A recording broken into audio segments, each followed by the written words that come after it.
Hi everyone. A lot of questions on Ramadan fasting. Can I maintain my weight? Can I use it as a weight loss technique? What to eat, what not to eat, how to eat right. So I collated all the questions and I thought I'd make a video so that a lot of people can benefit. Now, using Ramzan as a way of losing weight. Yes, if you really look at it, this is how the concept of intermittent fasting is. You're actually fasting for about 12 to 14 hours of window. The first 6 to 8 hours is the carbohydrate burning cycle, and once that gets over, the body attacks the fat storage. So yes, you can, but people fast and then they eat as if there is no tomorrow. They eat double the amount of food that is needed, and it is all rich.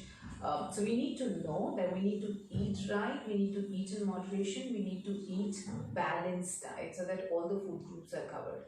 So essentially we are concentrating on Iftari, which is when you open the roza, and then Sehari, which is just before you begin the roza and prayer. Let's look at Iftari. You fasted the whole day, so the body is dehydrated.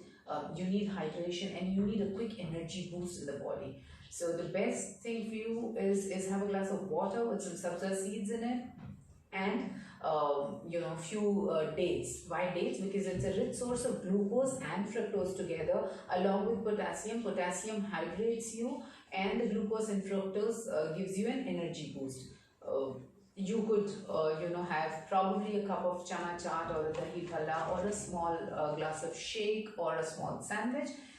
Why little? Because you just open your roza, and I don't want you to overload your system. Post a few hours, you can have a proper dinner, which will also nourish you better. So have a small snack iftari meal, and then move to your normal dinner. Now your normal dinner has to have everything in it and a nutritional meal. So you could have fulka or rice. Stay away from maida, so there are no naans happening. Yes, if you want to get creative, do a whole wheat naan. Rice, either brown rice or basmati. Now brown rice is difficult to digest, so basmati, because basmati releases energy and glucose very slowly in the body. Some kind of meat, because typically these are the days when we get very creative and make all sorts of meat, preferably chicken, fish, lean cut of meat, and not very richly cooked. So maybe a shallow fried kebab, or a chicken curry, or a shallow fried fish, whatever goes with your family. Make sure that you're having dairy, you're having curd. You could have it in the form of raita. Why specifically curd? Because it hydrates you, does not make you thirsty during the daytime. So that, and then there is some kind of sabzi, salads, like a wholesome meal. And I'm sure that there is a lot of desserts happening at this time. So just be wise and have milk-based desserts, because there is nutrition in it. Sevia, or let's say kheer, feni in milk, and not really deep fried feni. What are the other things that you should be avoiding? The laddus, the jalebis, the pastries and the bakery items, because these are empty calories. So iftari is taken care of, the dinner is taken care of. Now coming to Sehri. Sehri is the time when you're having the meal just before you begin your roza and the prayer.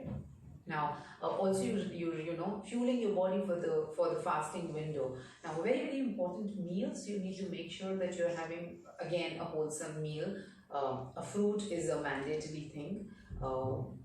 Have eggs, or a chicken kebab, or let's say a chicken sandwich with some veggies, chicken, a little bit of butter, or a little bit of cheese rather.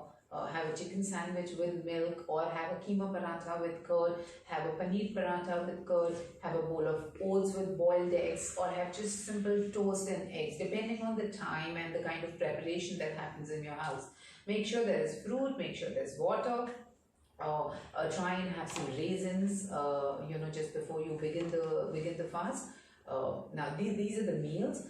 Now coming to what to avoid. Avoid too much of salt, because it's going to dehydrate you. Avoid processed food. Avoid too much of sugar. Avoid caffeine, because again it dehydrates you. Avoid smoking, because it dries your airways passages. and makes you feel thirsty. I've seen people just before the rosa is ending, they will quickly finish their last smoke. Please avoid that.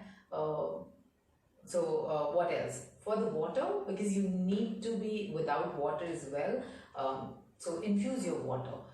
Add cucumber, mint, lemon, some bit of ginger, and sip that water. Don't gulp down the water one shot because you're just going to pee it out. Instead, keep sipping water throughout the eating window.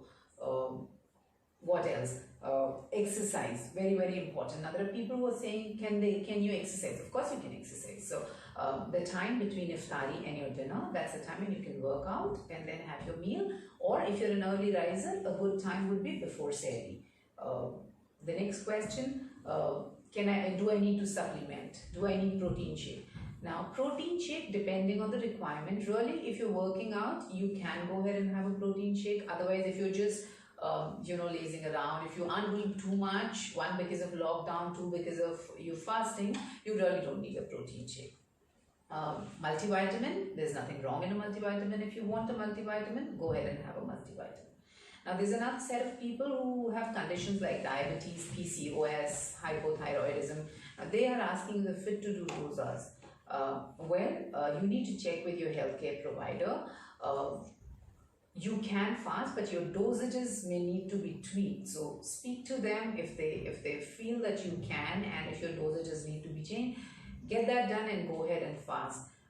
Enjoy the food in the right manner. Eat all kind of foods. Enjoy the festivities. Take care. Stay home. Stay safe. We'll talk again. Bye bye.